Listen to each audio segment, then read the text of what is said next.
Ayan, magmerienda muna tayo mga amiga. Nagutom si amiga. Ayan, kape, may biskwit. Ito lang kaya sa bulsa. Habang nagluluto pa, magluluto ako ng ulam. Habang magluluto, ayan, may gulay po ako. Repolyo at saka itong ayan. Ngayon ko palang maluluto yung binigay ni ma'am na gulay, mga amiga. Maglalaga ako ng pork.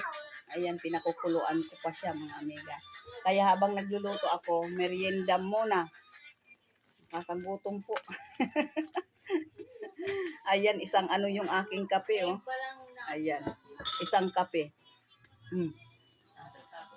Talagang kaya kailangan merienda muna tayo habang nagluluto. Ayan, kumusta po ang lahat, mga amiga?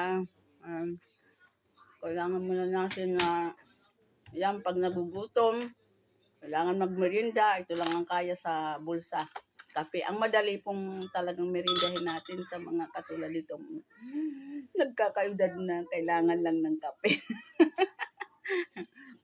Amen, mga amiga. Ayan. Sausaw ko lang sa kape kasi medyo matigas pag matigas ang ayun, umusok-usok pa. Ayan. Habang pinakukuluan ko yung karne, pinakukuluan ko muna siya. Ayan. Tapos tong gulay ko nandito sa aking harapan, oh. Ayan, maraming gulay.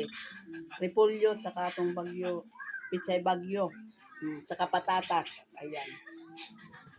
Yan ang sahog sa aking gulay. Sa aking dinagang pork. Ayan. Habang naghihintay magpapalambot ng ulam. Ayan, pagka nandito tayo sa sa bahay. Dito po ako sa bahay, wala akong pasok ngayon, si amiga. Kaya luluto muna ng ulam. Ito naman ang role ng nanay. Tagaluto. Di ba? Tagaluto ang nanay pag nandito sa bahay. Tapos naman kapag ligpit ng mga plato, pero mayroon na naman mga bata talaga, oh. Hindi maiwasan yung kalat, no? Ayan, salamat po sa inyong lahat. Maraming salamat po sa inyong lahat sa panonood ng aking simpleng video. Habang nagluluto, merienda muna tayo. Ayan. Ayan, mainit pa yung kape.